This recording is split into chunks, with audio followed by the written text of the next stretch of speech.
a minha pesquisa com o Islã, começar um pouquinho... em 97 eu resolvi procurar uma professora da USP, que é a Silvia Caiobi Novaes, porque ela coordenava um grupo de antropologia visual e eu estava muito interessada em trabalhar com fotografia de família, entender um pouco como é que as famílias se fotografam e tudo mais. O que aconteceu? Nesse processo de pensar um projeto de pesquisa, eu tenho uma amiga que fez ciências sociais comigo, que naquela época tinha um relacionamento com um muçulmano, e numa festa ele começou a me falar dessas restrições do uso de imagem, que muçulmano não cultua imagem, que dentro de uma mesquita não tem imagem de santo, né, que a relação que os muçulmanos têm com a imagem é diferente da relação dos católicos. E eu comecei a ficar muito instigada, porque eu já fazia fotografias, eu estava fazendo um trabalho com fotografia de família, e comecei a perguntar para ele se era possível fazer uma pesquisa dentro da comunidade islâmica que tratasse justamente dessa questão da fotografia. Ele disse, não, Francis, você pode ir na Mesquita Brasil, né? Aí eu pedi para ser apresentada e entrei na Mesquita Brasil pela primeira vez, dia 25 de março de 98, né? E para mim foi muito impactante, né? Porque a questão das caligrafias, né? Das suratas escritas nas paredes. E na verdade eu nunca... neste momento eu não pesquiso mulheres. Eu nunca pesquisei mulheres. É muito engraçado essa questão, né? O que aconteceu é que a partir do momento que você começa a pesquisar a comunidade muçulmana, o fato de ser mulher, de na época ser casada, de ter 3 filhos, o acesso que eu tinha mais rapidamente, que toda mulher tem, é o universo feminino, né? Então, as primeiras fotografias que eu analiso na minha dissertação de mestrado é com as mulheres.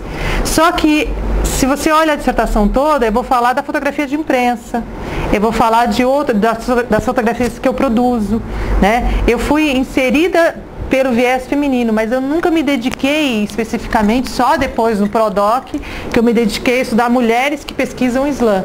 Então a questão do gênero, ela foi aparecendo com o passar do tempo, né? Eu tenho um artigo publicado sobre mulheres, sobre empoderamento feminino no Islã, né?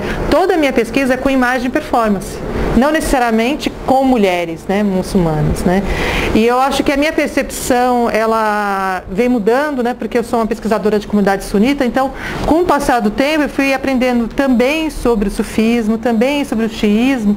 Então, as percepções, você vai aprendendo muito que o Islã, ele é uma religião única, mas é que ele tem várias correntes.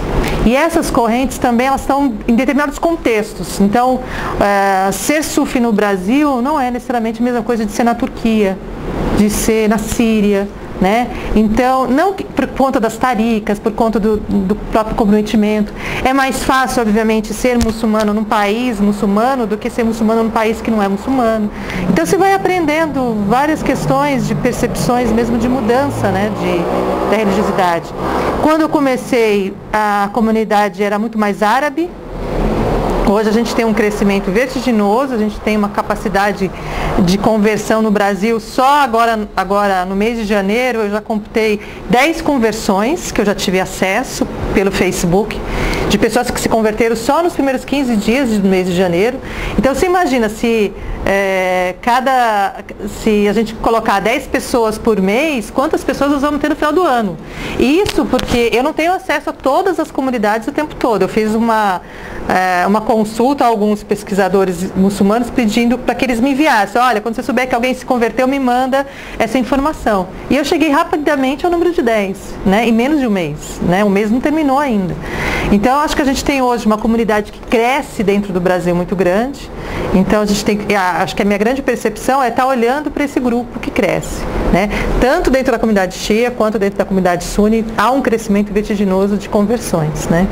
Sem falar naquelas transições das pessoas que ainda não sabem o que significa ser xiita, o que significa ser sunita. Então, isso é interessante também estar observando. E as mulheres, porque eu acho que é fundamental pensar a mulher, né, dentro da comunidade, porque se a gente olhar, a ponta do iceberg é sempre a mulher, né? A mídia vai dizer, a mulher é uma coitada, a mulher é uma oprimida, é uma submissa, a mulher coitada tem que usar um chador, tem que usar um hijab, a mulher... Né? E aí, quando você faz pesquisa, você olha, ela é submissa de quem, exatamente? A Deus, né? Então aí se começa a entender um pouco, é lógico que eu não estou dizendo que a comunidade muçulmana é santa, que os homens não são machistas, que o machismo dentro do contexto islâmico não exista. Existe, como existe em todos os grupos sociais, religiosos que a gente conhece. Agora, dizer que isso é da religião, dizer que isso está na religião, isso não está, né? Então, acho que isso que são as diferenças que a gente tem que pontuar quando a gente está fazendo uma pesquisa, né?